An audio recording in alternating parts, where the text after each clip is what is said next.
Welcome back, folks, to another AgWatchers. We've actually got an interesting joint venture here. Andrew, we've got one of the premier radio commentators from South Australia, Flow FM. We've got Ricky Lambert on with us.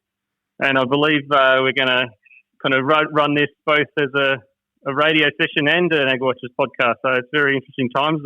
Fantastic to have you on with us, or us on with you, Ricky. Yeah, thanks for that introduction, Matt. Yeah, we're going to roll it all together, some sort of pudding of some sort, and we'll see what comes out of it. But yeah, looking forward to sharing this with our Flow listeners, and of course, great to be with you on AgWatchers as well. So technically, we're co-hosting Flow FM today, Matt.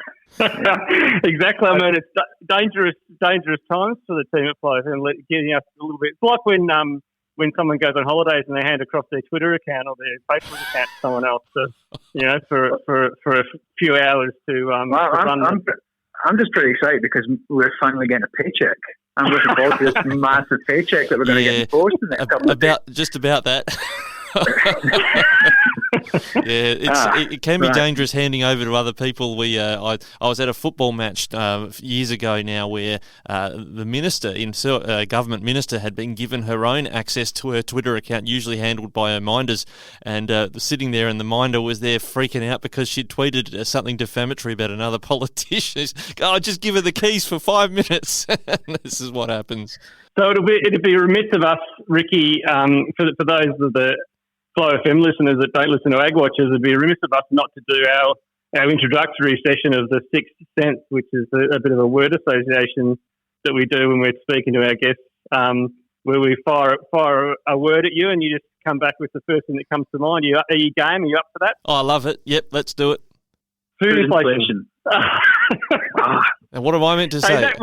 Am I meant to say a word as well at the same time? Yeah. No, that was actually quite. We don't script this stuff, and Andrew and I both came in with the same one. That's but the purpose is to get us warmed up and get us on track. But what is the first thing that comes to mind when you think of food inflation? Well, lettuce. Workforce. Andrew, still thinking? No, it's for you. That's for you, Ricky. On workforce. I thought you were doing a food inflation one. When it comes to workforce, I think Pacific workers. Live export of sheep. On its way out. Black pudding. Disgusting. We might end this session here. No, I know all about the black pudding excitement from one of you at least. What else have we got? Climate change. Oh boy. It's happening. Crocs footwear. A fashion item. I'm a dad. Did you say hot? Hot fashion item. Hot fashion item. Yeah, I'm a dad. I've got some Crocs. They only sort of get used when I'm going outside and I can't be bothered putting shoes on.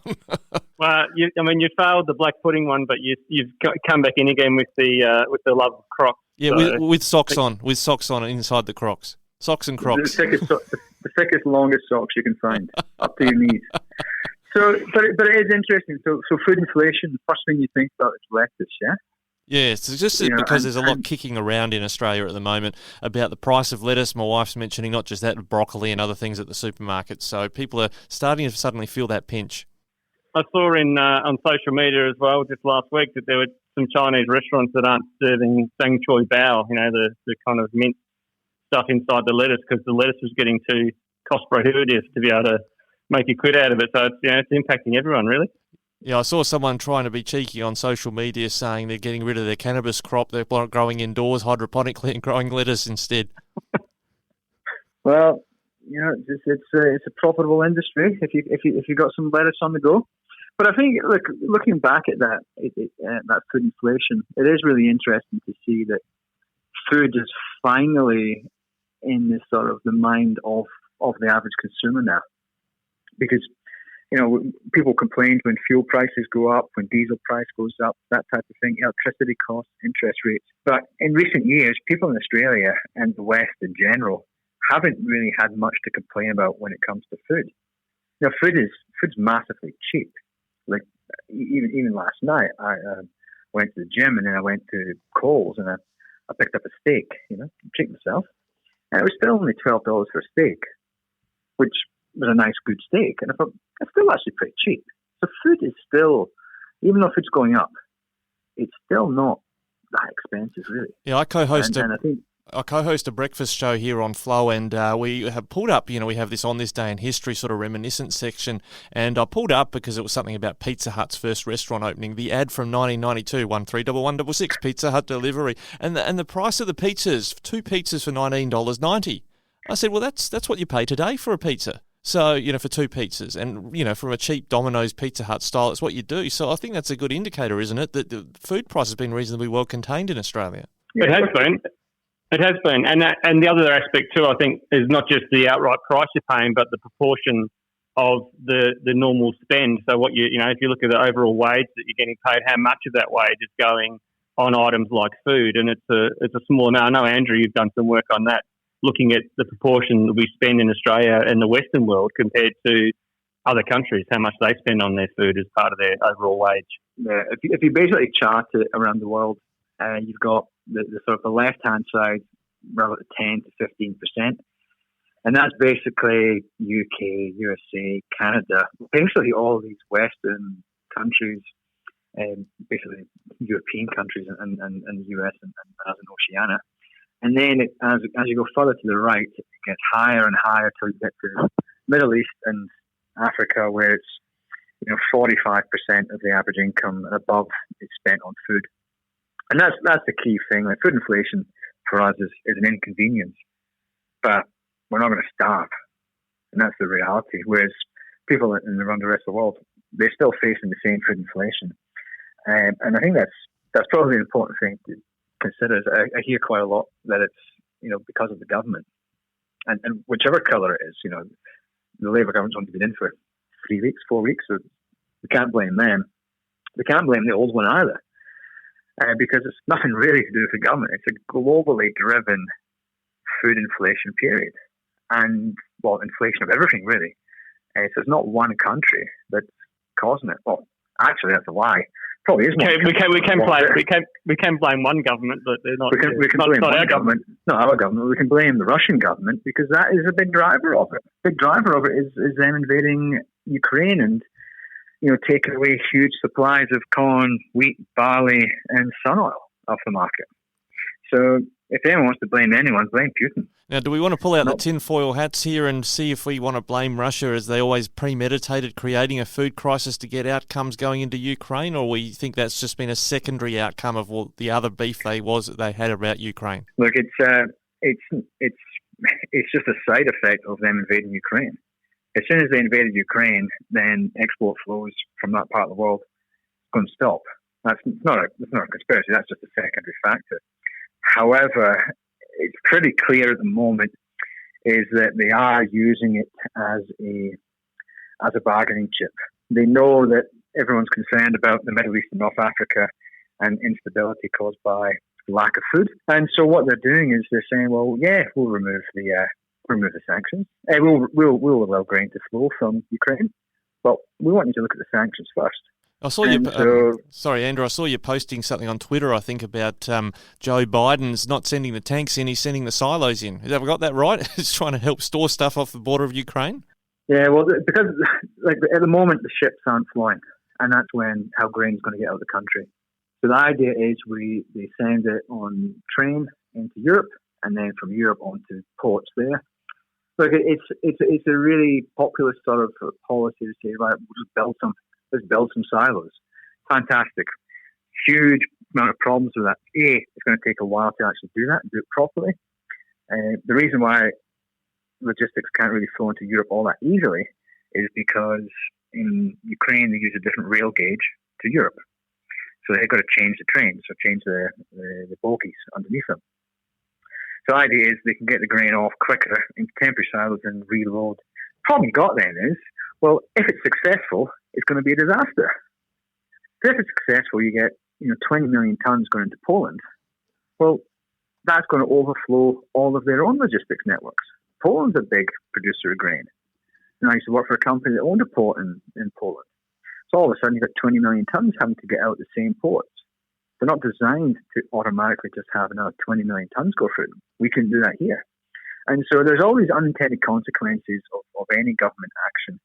And the reality is that the world needs to see Ukrainian grain moving out through the ports. And there's a lot of discussions about it at the moment, but there's so many moving parts, and it's hard to see them getting to any form of amicable agreement. The other aspect of it too is, as well as the grain is one side of the inflation story, but you've got a country like Russia that, you know, a key exporter of petrol and petrochemicals and also fertilizers as well. So, you know, they're the other aspect. You know, the gas increases into Europe in terms of prices that have been flowing through there to the fertilizer production costs are also all stemming from the fact that there's the sanctions there, and there's this issue with Russia invading Ukraine. So you know, the grain's one part, but then there's all these other inflationary pressures through energy prices, through fertilizer, and that's going to flow through to all areas of, you know, economy and transport and agriculture, and it's kind of overarching a whole heap of the economy, and then that leads through with the CPI increases. Then we start to see the likes of the Federal Reserve. They've just risen rates 0.75 basis points overnight. So It's kind of like a snowballing effect. Which is the biggest hike since 1994. So it's a massive hike. But, you know, thinking of America, people were sceptical about America's involvement in wars in the Middle East whenever there was and they sort of thought, well, maybe that's got a lot to do with oil. There's a lot of oil shortage caused by the Russian conflict. Is it the America's reluctance to get as involved as they did in the Middle East simply a factor of Russia's relative military power to each of those Middle Eastern nations like Iraq? Oh yeah, I mean, it certainly the reluctance. You know, it's hard. You know, from an American perspective, when you're going in up against hard to go up against the nuclear power. Exactly. Yeah. You know, I guess it's a bit like in the school. You know, you're not going to go up against the biggest bully, are you?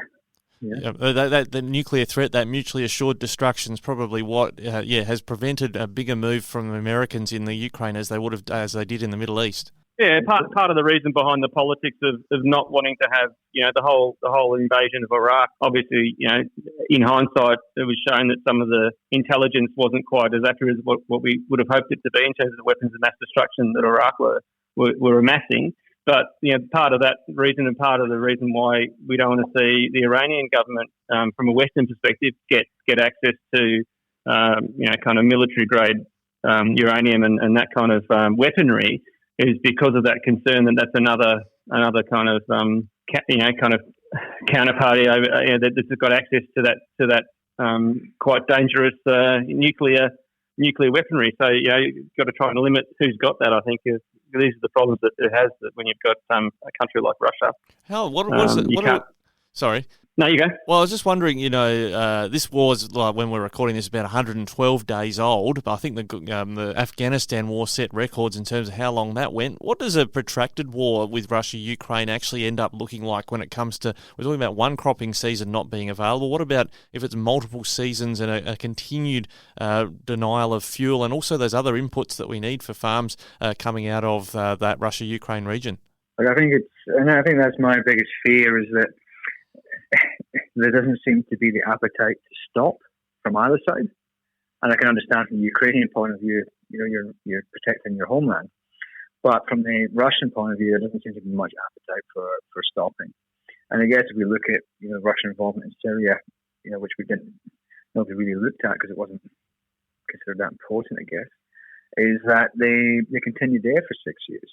And the reality is they've had a proxy conflict in Ukraine since 2014 anyway, right up until now. So you could argue that this conflict could potentially go on for quite some time, and that has a lot of concerns for, you know, food stability, not just for this season, but following seasons. And like you say, a lot of products come out of you know, Russia and Ukraine. And if we even forget about agriculture for a second, titanium, majority of that comes from Russia. Rare earths, a lot of them come out of there. Xenon. There's a whole bunch of different minerals and chemicals that come out of Russia, and we've become reliant on that. And now global trade flows have to change, and that's expensive. And that's where we're going to have a lot of these issues where, you know, inflation is going to be a fairly big issue in the coming years.